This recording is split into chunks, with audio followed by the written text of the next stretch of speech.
Child's Play 2, The Revenge of Chucky. No, there's no revenge here, but I'm surprised there's not a Revenge of Chucky title in the series, because every other horror series has a Revenge of or Return of. There's always a return or a revenge or return and a revenge, but not the Well, series.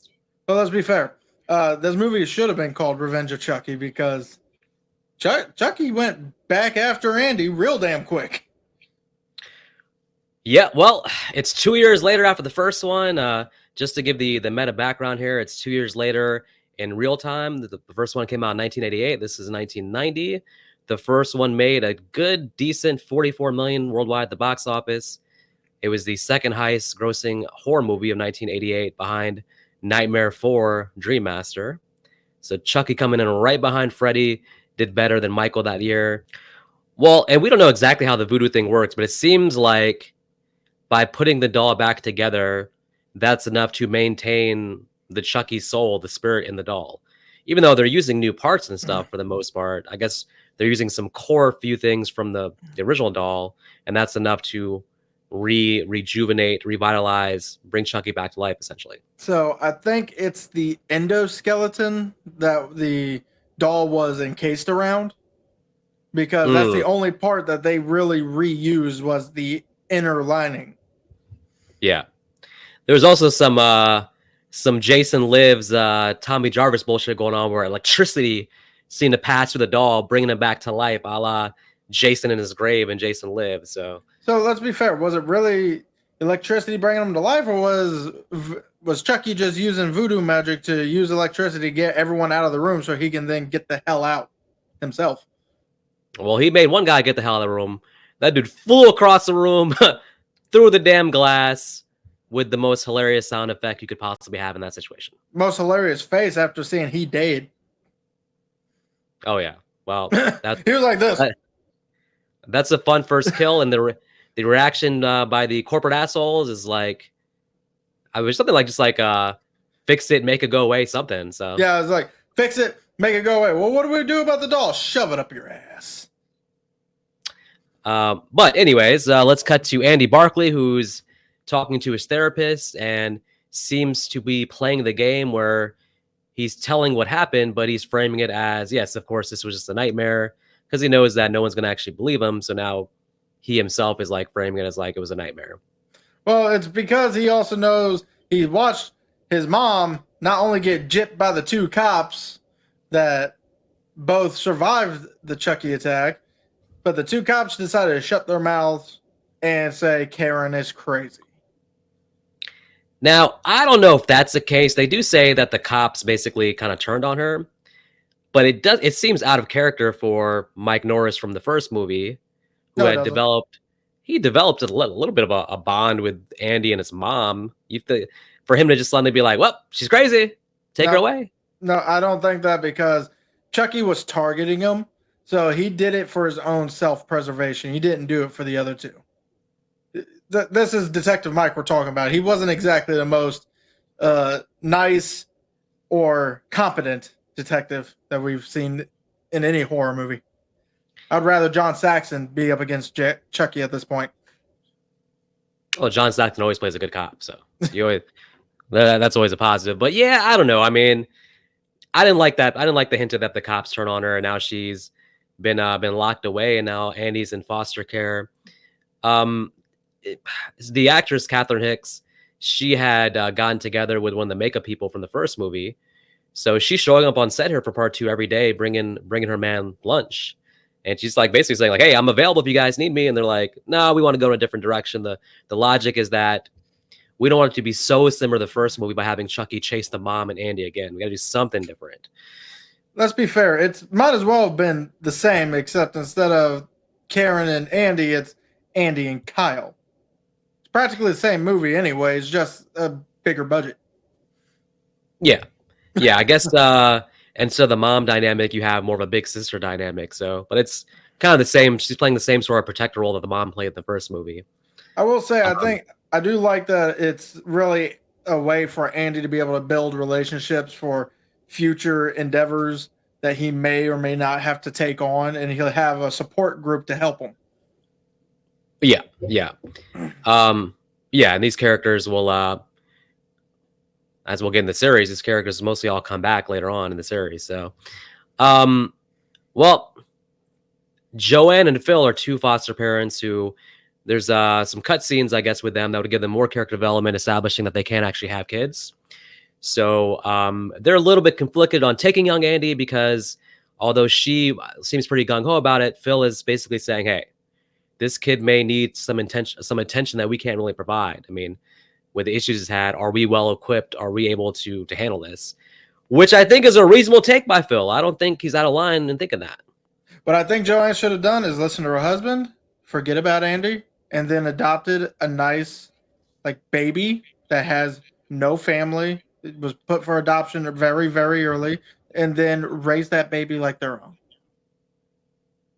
Yeah, see, I don't know how foster parents how it works. It seems like, according to Kyle in the movie, she's like been shipped like a lot of different parents.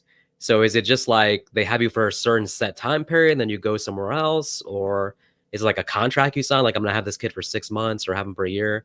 I just don't know how the So, system works. so from what I've gathered from some of the other things, granted, the only things I've seen foster in is like TV shows and all that.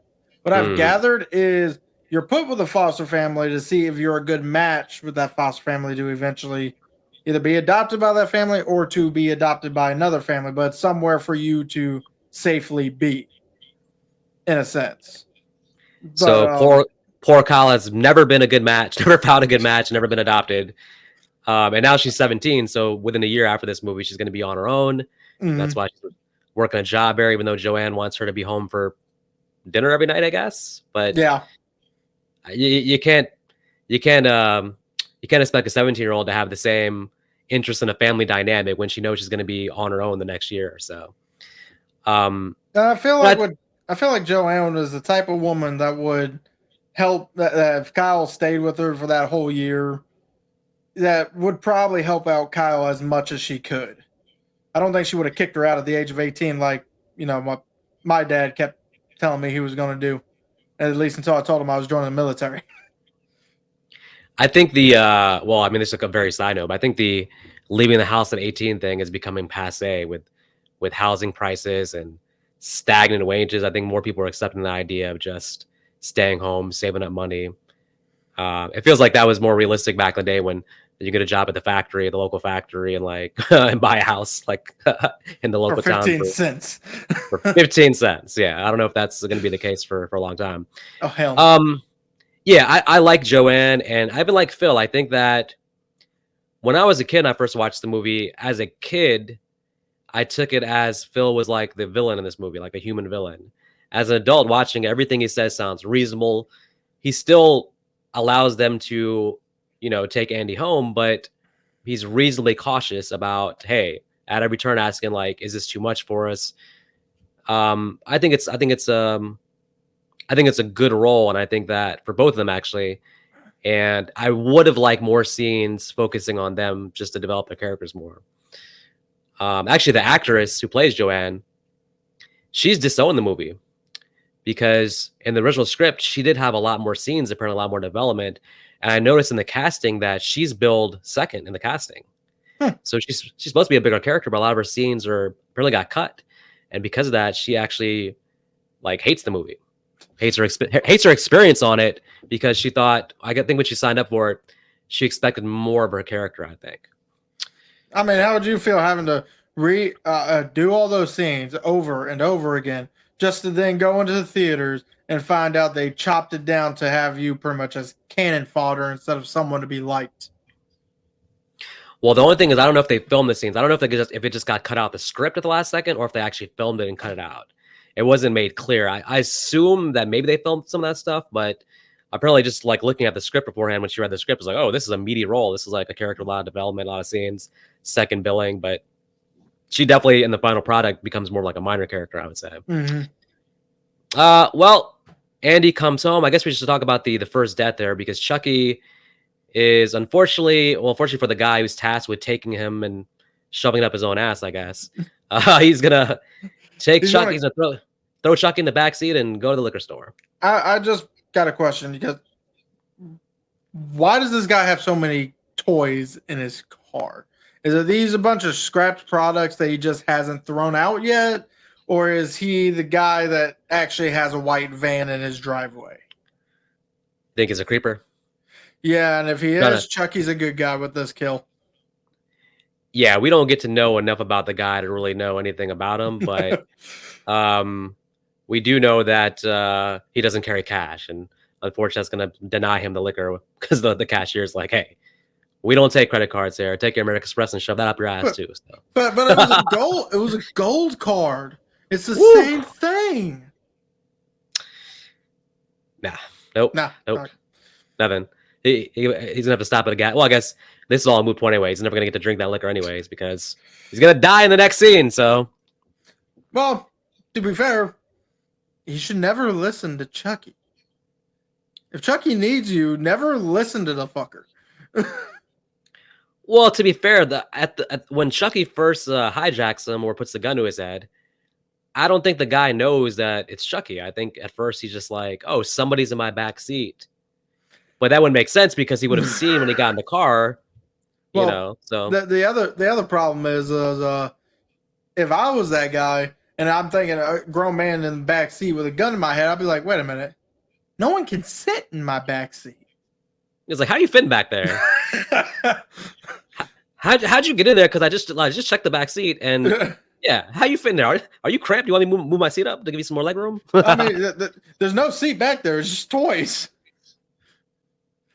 What if like this would be maybe like a move that would probably get you shot in normal circumstances, but usually the little lever thing to push your seat back is usually to your side, right? Mm-hmm. It's like down maybe on your left side near the door. Yeah. What if you just like made a quick movement of just like push your seat back as far as possible, as quickly as possible? If you're not fast enough, you're getting shot. If you are fast enough, hopefully you don't have your seatbelt on already.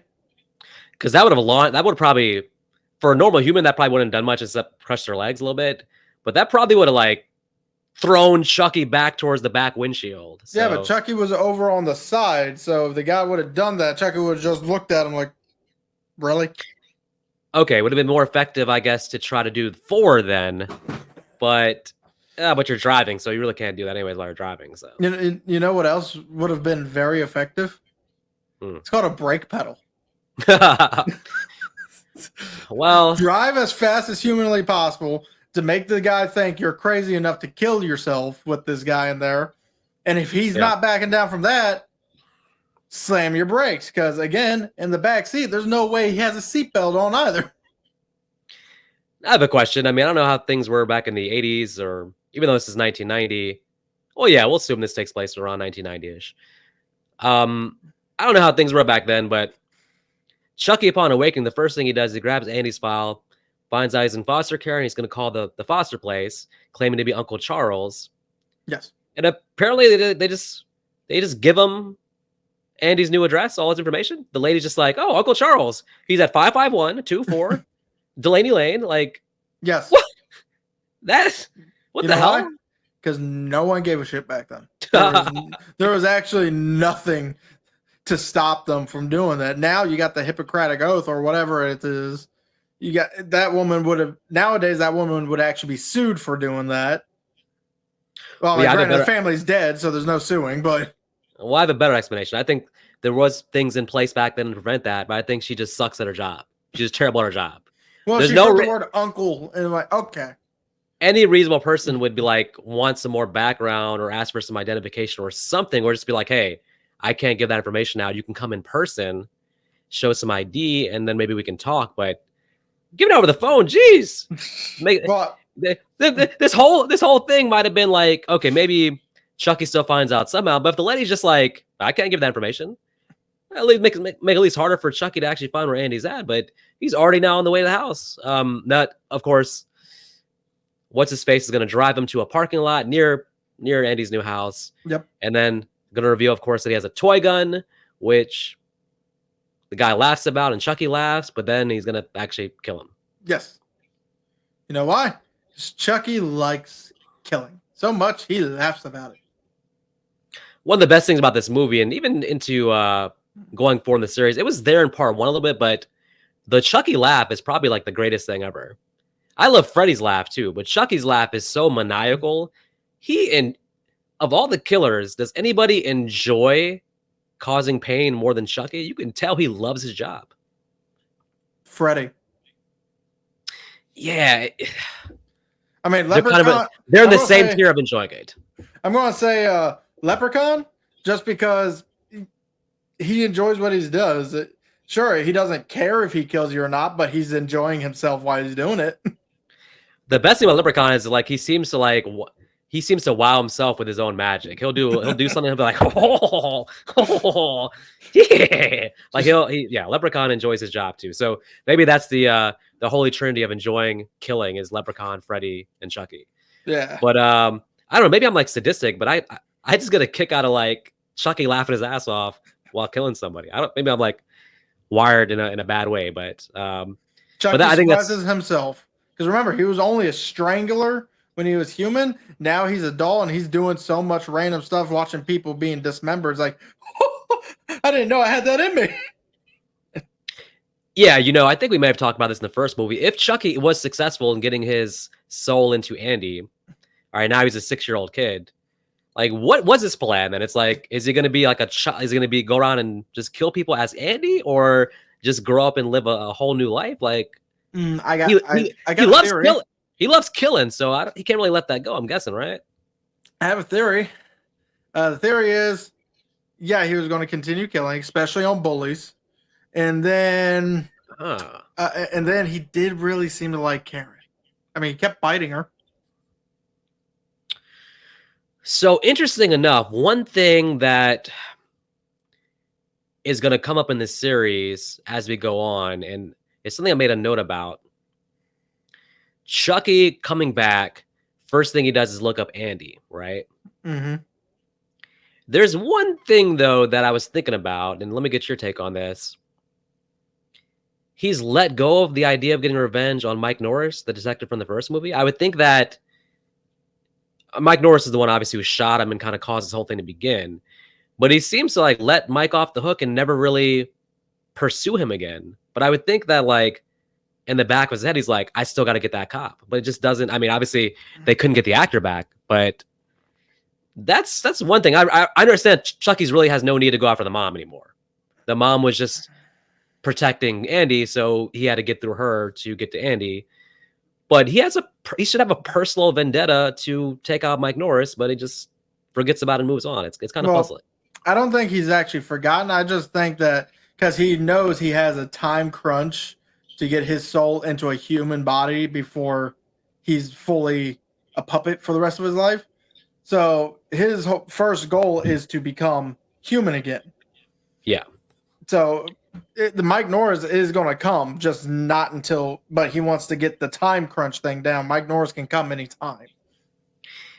Even saying that that's a part in this movie, in this series as we'll go on, my understanding is that, though, for the rest of Chucky's life, he never, ever again goes after Mike Norris. That's one thing, too, though. It's like, I mean, to my understanding, the actor has never came back in the series. So I get that. They don't want to, like, recast the actor like that, or they don't do anything with the character unless the actor's coming back. But it's just like, it's one of those things, like, Chucky's been around now for, like, 20, 30 years, and, like, he never really gets back to that original thing of, like, yo, I want revenge on this cop.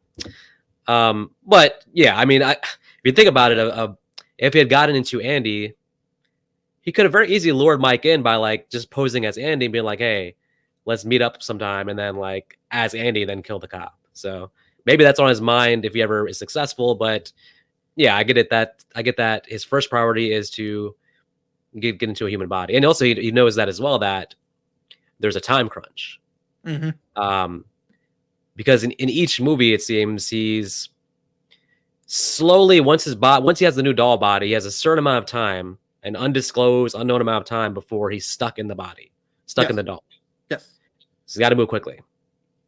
And to be honest with you, I think he's already fully stuck, because, again, we're talking his soul is stuck in the endoskeleton, not really the doll itself, which I guess is the doll itself. But it's stuck in the endoskeleton, so something tells me it's kind of already too late at this point. Well, yeah, I don't know. We've never seen him successfully do the hide the soul thing, do the spell early on in the movie, so we never know if it would actually work if he does it. He's always getting interrupted. That's like a gimmick in the movies, is like his early attempts always get interrupted by someone walking in the room or coming through the window. Now again, I don't know if things were different back in the 90s, but we're gonna see Chucky approaching the house, and apparently the door's just open. He just walks into the house. Apparently, we see him grab the handle, and then he's in the house in the next scene. So I'm like, So it was nighttime. The door was just open. So I Lock can't your door, foster parents. What you doing, so Joanne? I can't deny this. You saw where I used to live in the middle of bumfuck woods. I never lock my doors. Okay, but I think you should have, and I think also at least you were in the middle of nowhere. I mean, it makes you feel better. One time I woke up and there was a bear in the house. Plus, you probably had a katana sword or something near the door somewhere. So, oh no, at home I had a shotgun. Okay, all right. Okay, well, yeah, I guess I just think that it's nighttime. There's kids in the house. It's just natural to lock the door. But Chucky just walks right in, and now he's in the living room, and he's gonna find a good guy doll named Tommy. Well, this is where we get the most epic, most amazing showdown of Tommy versus Chucky in a big no holds bar, hand to hand, fist to cuff murder spree. Because Chucky beats the living hell out of Tommy, and Tommy sits there and takes it because he can't do anything. Yeah, Chucky TKOs him pretty quickly here and beats the shit out of him, buries him in the backyard, and laughs his ass off. I love it. I love it. Again, it's like he's killing himself. Yeah, and he's taking so much joy in just burying him. He's laughing while he's burying him. It's just a hilarious scene again. So, like I said, it's like he's killing himself. The movie, you can tell already, the movie is Chucky's the main character. We're following his story here. Following his plot, basically. Well, poor Tommy, we never knew you. You're buried in the backyard. Maybe you'll get a proper burial later on, but I don't think so. Well, Chucky's in the house, and Andy, of being smart, of course, at least checks to make sure the batteries are in there, and they are. So that's because this time we see in the opening scene they're putting the batteries in the back this time. Yeah. So eventually, Chucky, of course, is going to try to play a game called Hide the Soul. He's going to tie Andy up in the bed. But in comes Kyle through the window. Yeah, because Kyle was originally grounded. She wasn't supposed to go out, but now she's, sneaking back in. And this is after Kyle and her have already had some heart-to-hearts, some bonding moments. They have a nice sort of developing friendship as the movie goes on, because I think Andy's probably looking for some kind of connection because his mom's not there. So he's looking for like someone to be able to talk to. And it feels like he's not quite super comfortable with Joanne and Phil. Like, he doesn't warm up to them as much as he does. Kind of hard to warm up for Phil. Yeah, Phil's keeping his distance pretty much, like always questioning everything. So, by the way, Phil, when they're bringing him home from the place, they're trying to get to know like what Andy likes food wise, and yeah, Phil over here like, hey, do you like sushi? I'm like, what kind of kid awkward likes question? Sushi? Yeah, what kind of awkward questions is that to ask a 6-year-old? Well, I guess he's 8 years old in this one, but still. Well, I thought you said this movie technically takes place 1 year later after the first movie, so he'd be 7. I got to recheck that. I think you might be right. It's either 1 year or 2 years. I mean, I imagine at least 1 year, but I'm forgetting where they say that in the movie. Yeah, so I don't think Phil as a foster parent doesn't seem to be able to properly connect, because he's over talking about, hey, you like sushi, kid? Well, the other problem I have with Phil is he keeps taking his eyes off the fucking road. Yeah, he almost kills them pretty much by almost diving headfirst into a good guy truck. And Chucky would not have been able to. We wouldn't have gotten this movie at this point, because Chucky would be like, fuck, Andy's dead. Yeah. When Phil finds Andy tied to the bed, he immediately blames Kyle, who's just like laughing. Who else is he going to blame?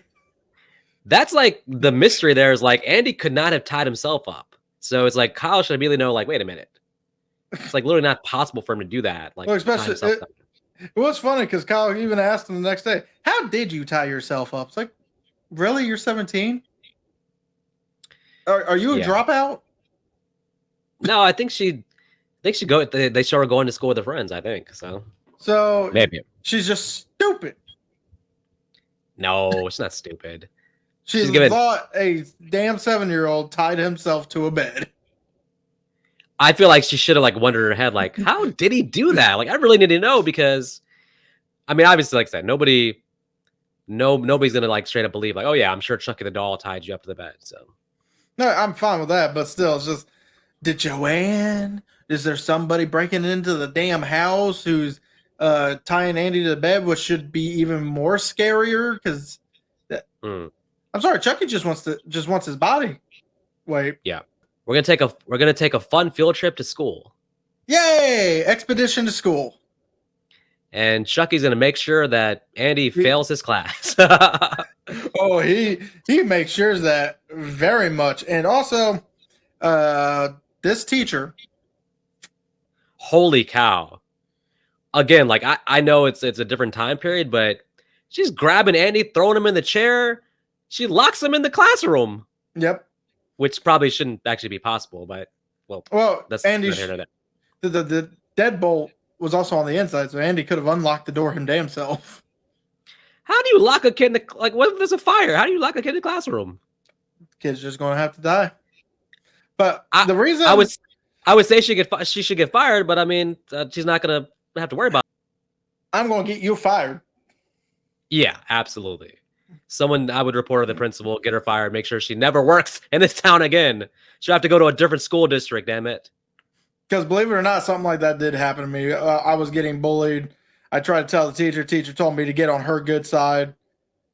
And I took matters into my own hands because I had no choice. And that's the problem with teachers not listening to students. They have no choice and have to take matters in their own hands. And then you try to get them in trouble. It's like, no. That kid's not grounded. That kid has a 3-day weekend now. Yeah, Andy's getting bullied by this kid who's sitting behind him, and the teacher just only blames Andy, and he's the only one that gets in trouble. And then obviously Chucky's messed with the school paper to again make Andy look incredibly bad. So problem is Chucky didn't realize that the teacher was going to lock him in the damn closet? So he can't even get to Chuck. You can't even get to Andy. Well, listen, I'm not saying this teacher deserves to die. I was on board with her getting fired, but fortunately, Chucky's going to take her out anyways. With probably the only time I've seen someone beaten to death with a damn ruler. A yard ruler. Now, how did this work? How did this work? Easy. Chucky just beat her with something that should have broken. And then he pumped up his Nikes first by like stabbing her with a pump thing, blowing and shoving some hot wind to her. I feel like that should have killed her right there because you see all these bits and you hear everything about if you put air in the bloodstream, it will cause an aneurysm in the brain, which kills somebody. Isn't that not what Chucky just did by pumping her body full of air?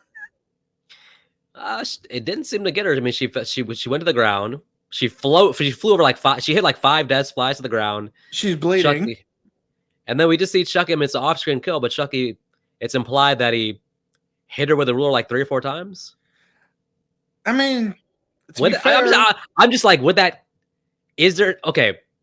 Chucky as the doll doesn't have superhuman strength or anything like that. He just has the exact strength that a doll would have, right? So the doll bringing down the big ruler.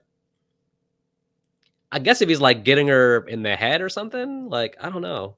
See, the only thing I can think of as a joke mainly is Brad Dourif grew up in a time when teachers were legally allowed to hit kids. Oof. He's just given that teacher a dose of her own medicine after what the teachers did to him. Well, she's probably Phil aside. She's probably the closest thing to an actual human villain. They don't do her any favors in terms of guarding any kind of sympathy from the audience with how she acts towards Andy. So to be fair, I don't. Even though I personally think the air pump would have killed her because her body just got pumped full of air. Yeah. But for some reason I don't think she's dead. I think she just has a really bad concussion. Unless Chucky got on top of her and just strangled her. It'd be very interesting if they like cut to an ambulance and they just showed her like walking out the school with like a bandage on her head. Like, what a bad day. Right. What was I doing again? Chucky's like, what? I didn't kill you? Damn it. No, because you used something that broke across her head the very second time you hit it. Unless that was it was implied that the ruler breaks on her and then he just stabs her with it. So something with the kills, it's really not. They cut to basically like Joanne and Phil talking to Andy, but they don't really like they don't push on the idea of like, is Andy the suspect of the killing? Like, did the police actually think Andy did the killing here? But it's kind of like, because this happened, Phil and Joanne are basically like, okay, he may have to go, and they're arguing about that. At this point, Phil has had enough. He's like, hey, whether the kid is whatever he is, like, we can't handle this. And she's like, yeah, but what do you think about, keeping him because it'd be traumatic for him to, but it's like, I think they're both right and they both have good points.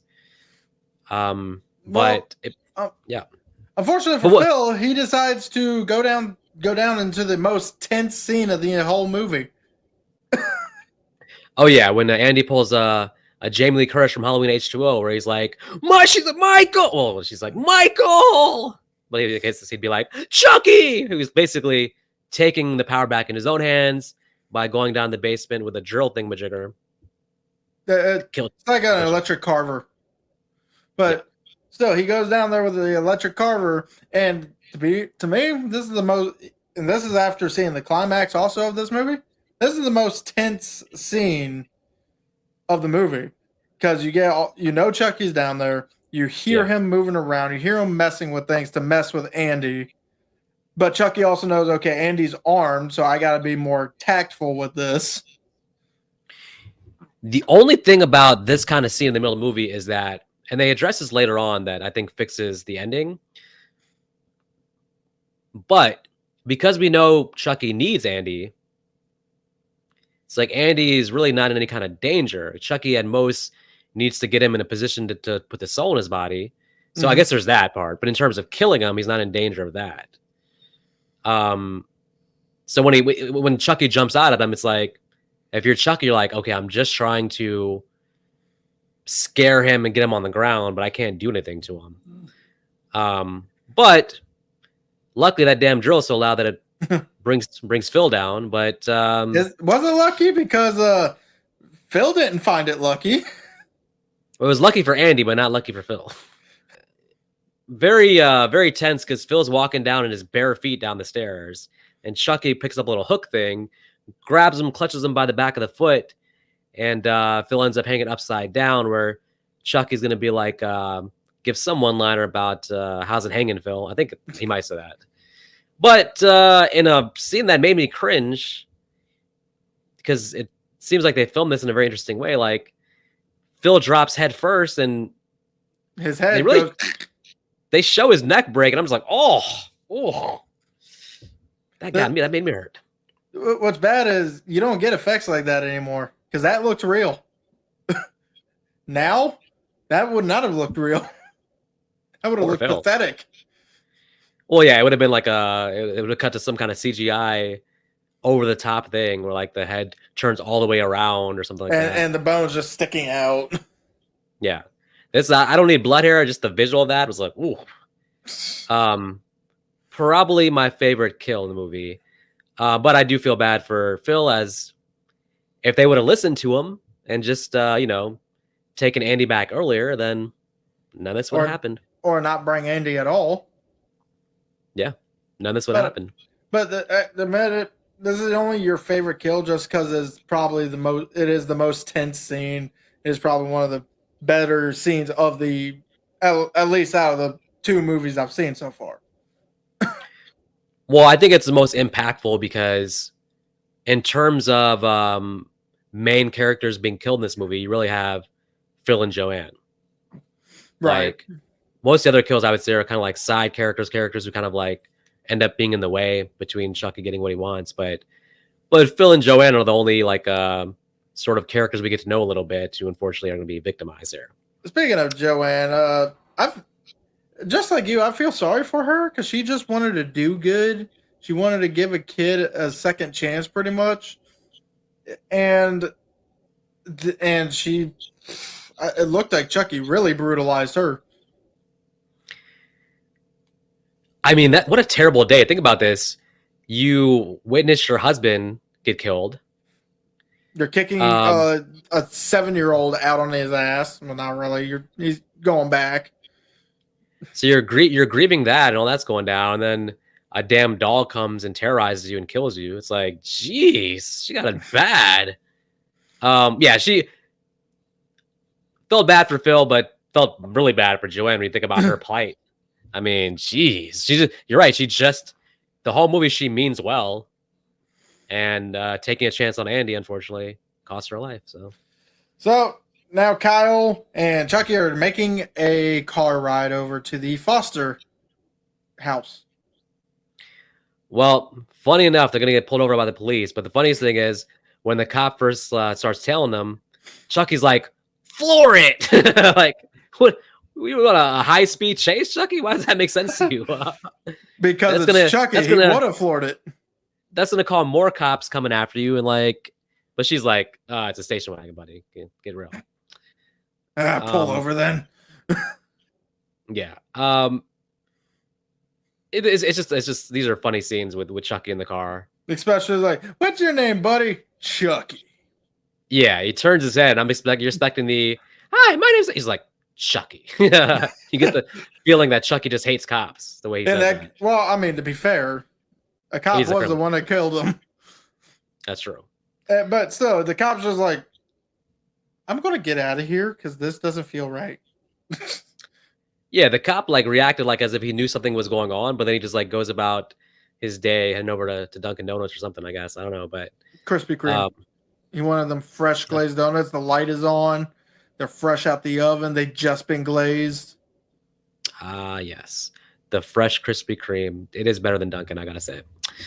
Okay, well, Chucky's gonna take Kyle over to the Foster place where they're gonna kill the woman. Yes. Really because she was bad at her job and had disclosed Andy's address early in the movie, causing this whole thing to happen. So we forgot to mention, I said it in two times with the first movie and once with this one. It's to hit your brakes with this bastard that's not wearing a seatbelt. He's tiny as shit. He's gonna fly. Kyle is the only one smart enough to do it.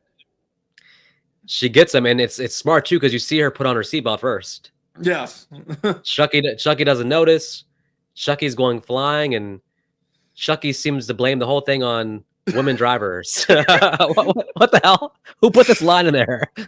Well, for one, we are talking about a villain whose life was strangling women, so he wasn't a good guy. Yeah. He didn't like women at all.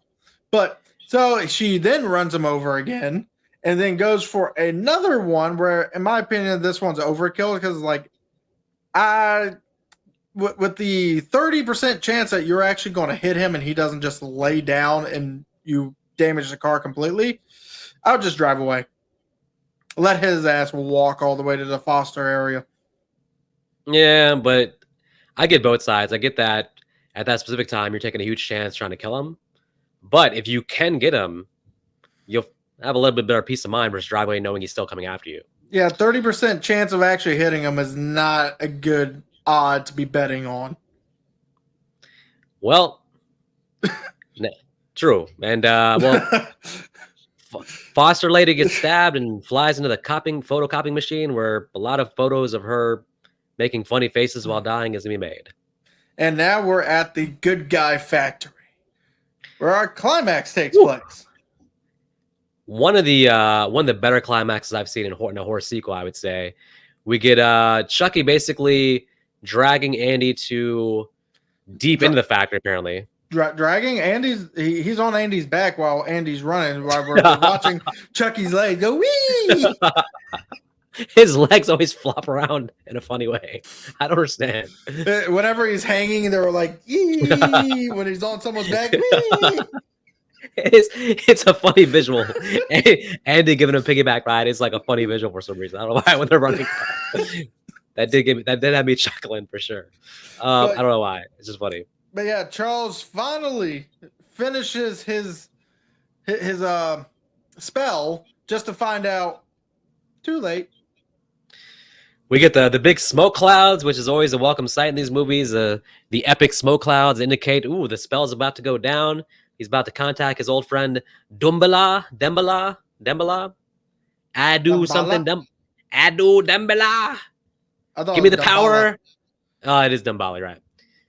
He asks to give him the power. He begs of him, but Dembala says no. Too late. You're already human.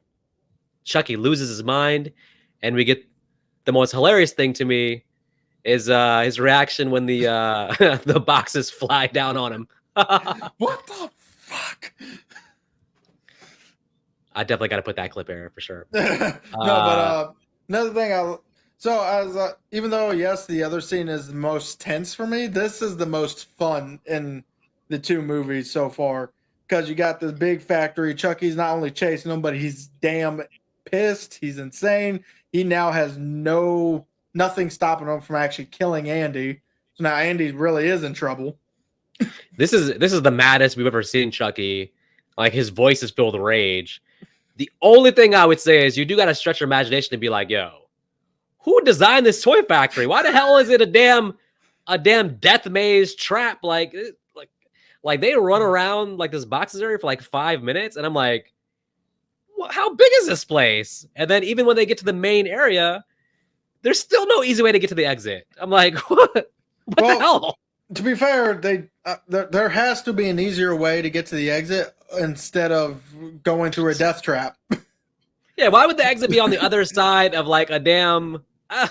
So Kyle just decided, you know what? We're going to take the quick but deadly way to there, because there's a safe way. There has to be. I know it's in the 80s or the 90s, but there's always a safe way to an exit. OSHA demands it.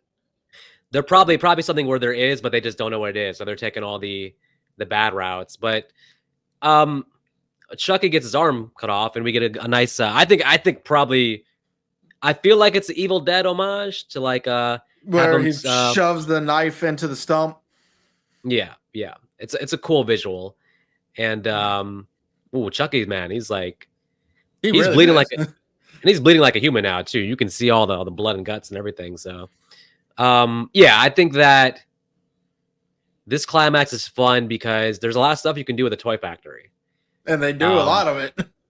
They do a lot of it. And unfortunately for Chucky, most of it ends up destroying him. So like the first, he had to rip his hand off because they trapped him in, because they dropped the damn gate on his hand. And then they trap him inside the part that's supposed to put the toys together. So he's just getting arms and legs just shoved into the body, but he's already ripped himself in half to get out of there. We should mention too this poor security guard who's just minding his business, working the late shift, minding his business, probably looking forward to going home afterwards, getting a nice meal, going to sleep. But unfortunately, just wrong place, wrong time. Well, the problem is with his death is by the time he's dead, with the eyes poking him in the eyes, it makes me think he's a Looney Tune character who just saw an extremely hot woman. He just saw Lola Bunny. That's why his eyes were bugging out. You know, when I think about how painful that must have been, a machine like implanting eyes into your eyes. Jeez. Some tells me it wasn't that painful because he kind of died right away. Well, it probably hit his brain so quick that it probably was instant death. But still, that's got to be especially like I'm sensitive to anything with the eyes, so for me watching them, just like, oh my god. I just thought it was hilarious. I mean, I'm sure it was meant for laughs because there was no way no one laughed at how he looked at the end of that. Yeah, Chucky really is the damn Terminator. This he's like cut off his legs. He's still coming at you. Then they poured acid on him. Was it acid? It looked like hot plastic, like what eventually goes over the doll. So it's hot plastic, which melts them. And then he's still fighting back as he grabs a hold of Kyle. And finally, Kyle shoves an air tube down his throat and makes his head explode. They didn't destroy the heart, though, so the body should still be coming after them. I wonder if Chucky, like at certain points, maybe this happened in the first one too, where he just like, okay, for now I'm gonna give up pretty much. Like, because I mean at that point, like he has no physical means way up to really go after them until like they rebuild his body. So it's kind of like his spirit, his soul is just lingering there like in the factory, but he needs someone to rebuild the body now to like actually do anything with it. Yeah. So at the end, it's like he's really not dead per se. He's just temporarily disabled. I feel like he's dead for one reason that I cannot discuss till the next episode. So, but Well, look, I think everything's okay as long as these corporate assholes don't decide to bring back the good guy dolls again. I doubt it. After the publicity from the first movie and the publicity you're going to get after this comes out, it would be corporate suicide. Surely they'll never do that. Yeah, exactly. So, while on the subject, let's go to our final thoughts. Well, okay. So here's what I'll say. The first half of the movie is fun. It's a little bit slow in the first half, but it's because they're kind of developing the characters. You want to get those moments with Kyle and Andy where they're building their relationship. You want to sort of see the foster parents in conflict about should we keep Andy, should we take him back? And then you want to see Chucky, killing this teacher at school. So, but once you get to the last like 30, 40 minutes, it becomes kind of like a fantastic sort of almost like action thriller. Like as soon as Chucky takes Kyle hostage, from that point forward, you're just like all fun going downhill. This movie is really about Chucky. Chucky's the star here. Brad Dourif gives a fantastic performance, especially when Chucky gets pissed off in the factory. That might be the best of Chucky we've seen so far, for sure. So I do like it a little bit more than the first one. But I gave the first one 3 stars. I gave the first one a weak 3 stars. This one for me gets a regular 3 stars. The climax I found over the years gives the movie a lot of rewatchability. And all the acting was on point for me. I like Kyle. I can see why a lot of people like Kyle as a final girl. She does like really kick Chucky's ass at the end. Although Andy does too, so they kind of join the kick his ass. Yeah, I like all the performances. I feel like with this movie they find what Chucky is. Chucky is front and center. He has his comedic moments, but you still like the protagonist, so you still want to see Chucky defeated. So it's like it's a good mix, a good formula, good mix. So yeah, for me it's just a normal 3 stars. Well, for me, I have to say I definitely like this movie a lot better than the first one. I like the characters better. I like the acting, which the acting in the first one was good too, but I did like the acting a lot in this one. But my main thing is this is how I feel they should have had Chucky in the first movie too. Just front and center, being the little shit kicker he is, and let him go rage out, because that climax was fucking fun as hell. Is probably some of the best moments I've seen him. Yeah. In the 2 movies I've seen. And overall, it had a lot of good scenes in it as well. A few good deaths. I still feel sorry for Joanne, but I kind of wish that wouldn't have been off screen. And overall, I didn't want to see her brutalized like that. I felt rough just seeing what happened to her afterwards. So overall, I am going to agree with Vic and say this is a 3 star. The only reason it's not a 3.5 for me, because I don't see many negatives, is just because I can't really get behind a killer doll. That's the only reason. Otherwise, it would be 3.5 for me. But really, it's a 3. It's fun. I like Chucky enough that I could watch Chucky if the movie was Chucky going to the DMV to renew his license, I would be entertained just by Chucky interacting people and like cussing them out. To your point, it's kind of like the first movie. You could use an analogy of it's kind of like when you first cook a meal, and like it comes out pretty good. And the second time you cook it, you kind of add in your own spices, you add some things to the recipe, and kind of get the recipe kind of just right. That's what it feels like with this. It feels like the first one, they're throwing stuff out there. Still pretty good movie, but this one it feels like they find their footing in terms of like, okay, this is what Chucky is. This is how we can do the franchise. So yeah, recommend it for sure. And be back next week with part 3, in which as I'm predicting, the corporate assholes will not bring back Chucky. So I don't know how he's going to come back, but He's going to surely come won't back as be. a good girl doll. Well, And as I look always, for folks, that. you don't have to go home. You do got to get yourself the new cookbook that you've always wanted, probably an air fryer one, or get yourself a hot dog roller because hot dogs taste better on a roller versus being boiled. And if a killer has you compromised in the car, hit the damn brakes. Hit the damn brakes.